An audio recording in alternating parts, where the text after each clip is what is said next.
Budget 2023 और इस महत्वपूर्ण बजट के महत्वपूर्ण बिंदु पे आप सबका ध्यान आकर्षित कराऊंगा। 2023-24 का बजट भारत को 2047 में एक विकसित राष्ट्र बनाने का रोड मैप है। यह बजट मध्यम वर्गीय परिवार का बजट है। ये बजट की 7 प्राथमिकताएं हैं, जो प्राथमिकता के आधार पे उन 7 बिंदुओं की ओर आपका ध्यान आकर्षित कराऊंगा, जिसे बजट में सप्तऋषि कहा गया। अमृत काल के दौरान ये हमारा मार्गदर्शन करेगी। ये 7 प्राथमिकताएं इस बजट की हैं। समावेशी विकास, अंतिम व्यक्ति तक बजट की पहुंच, अधोसंरचना और विकास, अपनी क्षमता को विकसित करने के लिए स्किल अपग्रेडेशन की योजना, हरित विकास एग्रीकल्चर सेक्टर में, युवा शक्ति युवकों को प्रोत्साहन के लिए और वित्तीय क्षेत्र। अमृतकाल के इस बजट में कोई ऐसा पहलू नहीं है जो अछूता रहा हो। हर वर्ग के लिए ये बजट बेहतर कल लेकर आया है। आज पूरे विश्व भारत की ओर देख रहा है। किस तरह वैश्विक मंदी के बीच राष्ट्र उत्कृष्ट अर्थव्यवस्था को संभाले रखा है। यह बजट मूल भावना सबका साथ सबका विकास समाहित है। 75 वर्ष की आज़ादी के बाद पहले बजट में मध्यम वर्ग के लिए अमृत काल आया है। वित्त मंत्री निर्मला सीतारमण जी ने अपने बजट का आकार, जो बजट का आकार 39.44 लाख करोड़ था, वो 39.44 लाख करोड़ से बढ़ के 12% का ग्रोथ है। ये 45 लाख करोड़ ये बजट कर लिया गया है। इसका दूसरा महत्वपूर्ण पहलू जिसका मैं सबसे ज़्यादा महत्व देता हूँ, वित्त मंत्री की हैसियत से मुझे जो सबसे ज़्यादा आकर्षित करता है, 10 साल मैंने काम किया, पूंजीगत व्यय कुल व्यय का 33.4% है। किसी बजट की आत्मा होती है, किसी बजट का सबसे महत्वपूर्ण पहलू रहता है, वो रहता है उसका पूंजीगत व्यय। जहाँ विकास के काम होते हैं, जहाँ डेवलपमेंट दिखता है सड़क लोगों का, वो पूंजीगत व्यय में 33.4% है, जो कुल व्यय पूंजीगत व्यय 10 लाख करोड़ का है। और ये देश के अधोसंरचना के विकास के लिए बहुत बड़ा मजबूत आधार बनेगा। दूसरा महत्वपूर्ण पहलू है कर राजस्व में बढ़ोतरी। जब तक राजस्व नहीं बढ़ेगा तब तक डेवलपमेंट के लिए पैसे कहाँ से आएंगे। कर राजस्व आगामी वित्तीय वर्ष में प्राप्ति 23 लाख करोड़ रुपया को पार कर जाएगी। ये पहला अचीवमेंट है कि 23 लाख करोड़ की ऊंचाई तक कर राजस्व पहुंच जाएगा। ये डेवलपमेंट के लिए, भविष्य के लिए सरकार के पास राशि रहेगी। इस बजट के जो महत्वपूर्ण 2-3 बिंदु हैं, राजस्व घाटा प्रभावी रूप से 1.7% रह गया है। जो राजस्व घाटा एक महत्वपूर्ण पहलू होता है, 1.7 आ गया है, और राजकोषीय घाटा 5.9% पर आ गया है। राज्यों को एक छूट दी गई है। जीएसडीपी के 3.5% तक राजकोषीय घाटे को अनुमति दी गई है। पहले 3% होता था राजकोषीय घाटे में, मगर अब राज्य सरकारों को 3.5% तक राजकोषीय घाटे की अनुमति दी है। यानी अब ज़्यादा कर्ज लेके राज्य सरकारें भी अपना काम चला सकती हैं। दूसरा महत्वपूर्ण पहलू, चालू वित्तीय वर्ष में आर्थिक विकास दर, जो जीएसडीपी का ग्रोथ है, डेवलपमेंट है, 7% रहने का अनुमान है। और प्रति व्यक्ति आमदनी दुगनी यानी 1,97,1.97 लाख रुपया हो गई है। ये अचीवमेंट जो है 9 वर्षों में भारतीय अर्थव्यवस्था कहाँ से कहाँ पहुँच गई है। भारतीय अर्थव्यवस्था दुनिया में 10वें स्थान पे थी, जो 9 साल पहले की स्थिति थी। आज 5वें स्थान पर हम आ गए हैं।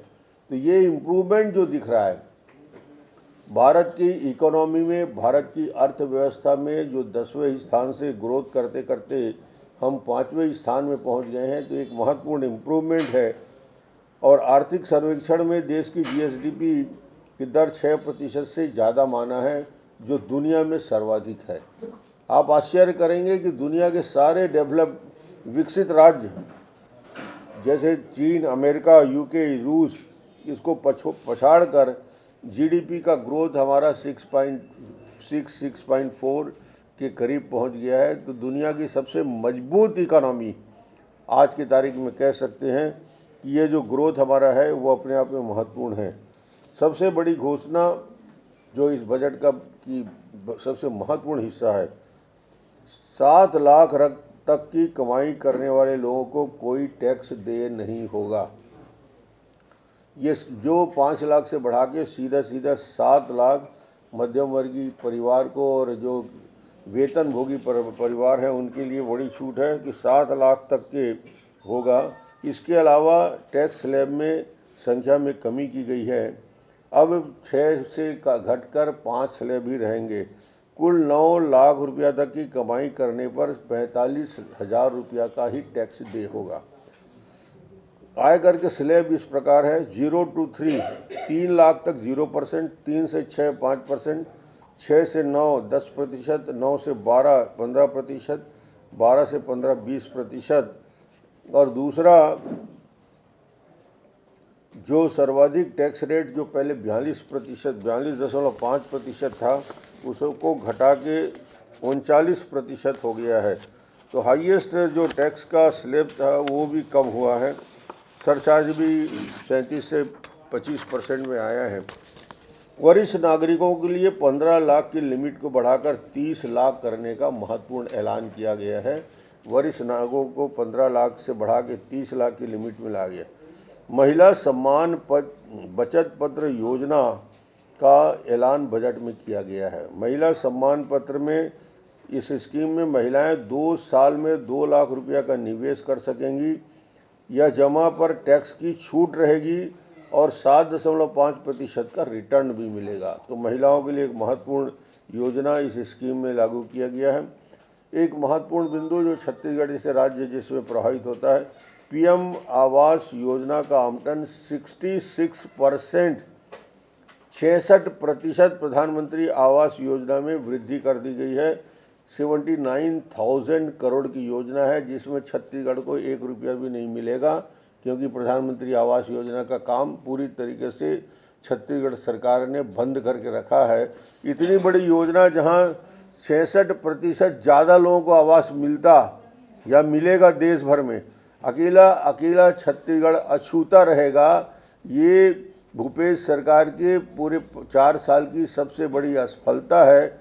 केंद्र सरकार पैसा बढ़ाती जा रही है और 79,000 करोड़ रुपया, 79,000 करोड़ रुपया की राशि रखी गई है, पर दुर्भाग्य से हमको नहीं मिलेगा इसका कोई लाभ पूरे छत्तीसगढ़ में। खाद्यान्न योजना के लिए 80 करोड़ लोगों के लिए 2 लाख करोड़ खर्च किए जाएंगे। किसान सम्मान निधि के तहत 2.2 लाख रुपया खर्च किए जाएंगे।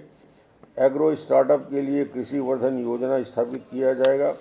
किसान क्रेडिट कार्ड के लिए 9,000 करोड़ का प्रावधान किया गया है। स्वच्छ भारत मिशन में 11 करोड़ शौचालय का निर्माण, एक बड़ा टारगेट तय किया है। 1947 छत्तीसगढ़ के लिए फ़ायदेमंद है। 1947 तक सिकल सेल एनीमिया समाप्त कर दिया जाएगा।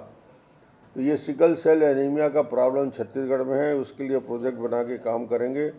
और जो जनजाति हैं, प्रिमिटिव ट्राइब्स के ट्राइबल लोग हैं, ट्राइबल खास तौर से छत्तीसगढ़ को इसका लाभ मिलेगा। विकास के लिए मिशन शुरू किया जाएगा और 3 साल में 15,000 करोड़ रुपया खर्च किया जाएगा। ये जो प्रिमिटिव ट्राइब्स हैं, बैगा और जैसे जनजाति के समाज हैं, और उनके लिए लाभ मिलेगा। अगले 3 साल में 500 एकलव्य विद्यालयों के लिए 38,800 शिक्षक की भर्ती होगी। इसके साथ ही साथ 2014 से अब तक 157 मेडिकल कॉलेज खोले गए हैं। रेलवे के बजट के आकार को 2.4 लाख करोड़ कर दिया गया है। जो 13 और 14 का रेलवे का बजट हुआ करता था उसका 9 गुना बढ़ गया है। 2.4 लाख करोड़। रेलवे में 100 नई परियोजना जिसके लिए 75,000 करोड़ का प्रावधान किया गया है। अर्बन अधोसंरचना के लिए हर वर्ष 10,000 करोड़ का प्रावधान है। इसके साथ पर्यटन के बढ़ावा देने के लिए 50 स्थानों को चिन्हित किया गया है। कुल मिलाकर ये बजट दूरगामी सोच का परिणाम है। गरीब परिवार के लिए, मध्यम वर्गीय परिवार के लिए, गरीबों के लिए आवास से लेकर शुरू करके महिलाओं को चिंता करते हुए मध्यम वर्गीय पेशा में जो छोटे छोटे सर्विस करते हैं, जॉब करते हैं, उनको 7 लाख तक की छूट की व्यवस्था की गई है। तो ये बजट 1947 का एक रोड मैप बन के आया है, जो अमृतकाल जिसे कहा जाता है, उस अमृतकाल में भारत और तेज़ी के साथ कैसे विकसित करेगा।